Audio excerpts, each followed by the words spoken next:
Welcome to Fan for Racing Radio. I'm Fan for Racing Sharon, and joining me today is Sal Segala, and we are here for the Bristol review for the NASCAR Xfinity Series. Your overall thoughts of the race, Sal? It was kind of exciting. Yeah, it was. So far, the Xfinity Series hasn't been disappointing this year. We've seen No, a lot of good racing, a lot of action out there on the track, and which is good. Which is good for the series. It's good for the fans that are watching, and I'm sure it's just exciting for the drivers that are behind the wheel. and that somebody interrupted Connor Zilich's streak of wins. Yeah, I mean he was up there. Looked like he was going to grab this one, and then He sure was. things started changing up Yep. in a hurry. By electing not to pit during a late caution, the number 19 of Aric Almirola hung on to the win, the Food City 300 Xfinity Series race at Bristol Motor Speedway. For it was his ninth career victory, his second of the 2025 season, and Sheldon Creed actually was the runner-up again for the 15th time, extending his streak of the most second place results before winning. The Haas factory team put two cars on the podium with Sam Mayer finishing in third place and Carson Cavapo, Connor Zilich round out the top five. Zilich earned his 15th straight top five finish, tying the longest streak in series history with Sam Ard. The pole sitter, Justin Allgaier, came in sixth, followed by Harrison Burton, Christian Eckes, and Jeremy Clements and Brendan Poole, finishing out the top 10. We had a few rookies in that group.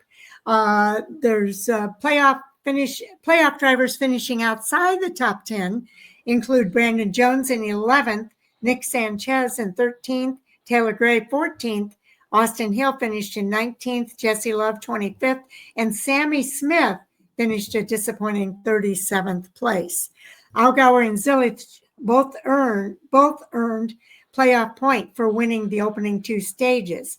There were 7 lead changes among 6 drivers and 7 cautions for 60 yellow flag laps. The average speed of the race was 79.861 miles per hour. And our fastest lap award in this race goes to the number 88 Connor Zilich on lap 186 at 16.024. The margin of victory here was 0.381 thousandths of a second. So the race actually was 2 hours and 8 seconds. So that's pretty good for an Xfinity Series race. Your thoughts here about our playoff finishers and rookies? We had quite a few rookies up there. Yeah, you had Carson Quapple, who was the highest finishing rookie, and then of course Connor Zilich, who's been setting the series on fire this year. It was a good finish. I didn't think that Aric would have. I didn't think those tires were going to held up when he didn't pit. I thought he was worried about it. He was done. Oh yeah, then Sheldon Creed, God, you got to feel bad for the guy. I mean, give him 2 more laps and he would have gotten around Aric Almirola, but once again he was denied to that second place finish. You had you had 3 drivers in the top 10 and 3 rookies. Or 3 rookies. Most of your playoff drivers, were in the, also were in the top 10. So it was a good battle between teammates Sheldon Creed and Sam Mayer for that second spot. Boy, they fought tooth and nail for it. Sheldon finally went. I think if Sheldon could have gotten, I think if Sam would have given him the spot 3 or 4 laps earlier, I think Sheldon could have caught Aric. But Sam wanted the second place spot just as much as Sheldon did. Yeah, and didn't want to give it up. He was faster. I mean, they both want the win, but I think there has to come a time when you got to figure, hey, my teammate's faster. You know what? Why am I holding them up? Let's one of us try to get the win, but that's how racing goes. Yep, 22 cars finished on the lead lap.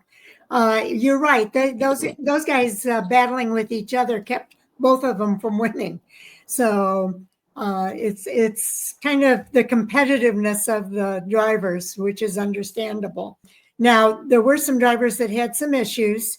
Ryan Ellis had an oil cooler go out on lap 55, took him out of the race. Sammy Smith had an engine go, and I felt so bad for him because it was fairly early in the race on lap 56 that his engine expired. Stephon Parsons, he had an accident that took him out on lap 81. And an axle went out for Joey Gase on lap 268. He almost made it, but he finished laps down because of that axle. Everybody else finished a lap or more down, but there were 34 drivers who all finished the race. Only 22 of those finished on the lead lap. Any other thoughts here, Sal? No, not really. I mean, it was a typical it was a Bristol. typical Bristol, Bristol race. And I have to say, it did feel like the typical Bristol that we're accustomed to, which is kind of cool. You want to cover the points report? Yeah, so Connor Zilic is leading the points. Of course, he has a win, so he's going into the next round of when we get ready to do our cutoff race. Justin Algier is second, Sam Mayer third, Carson Quapple sitting in fourth, Harrison Burton in fifth. He's Brandon, moved up.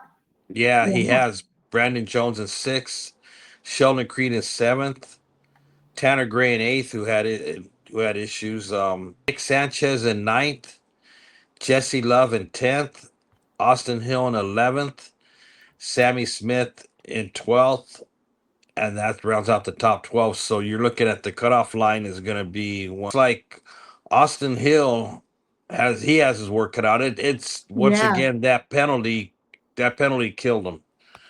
So he's really having to fight tooth and nail.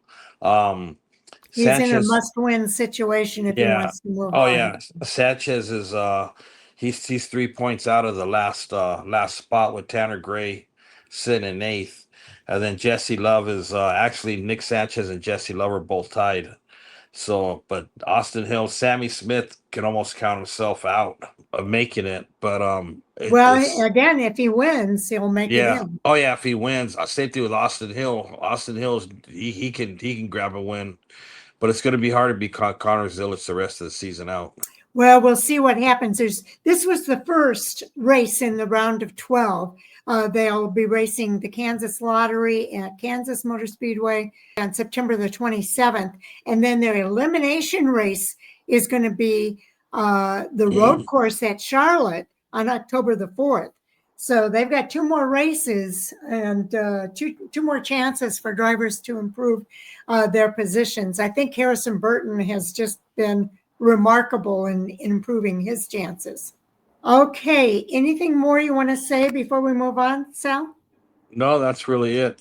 Okay, do watch for more coming soon. We've got 3 down and 2 to go for our reviews this week.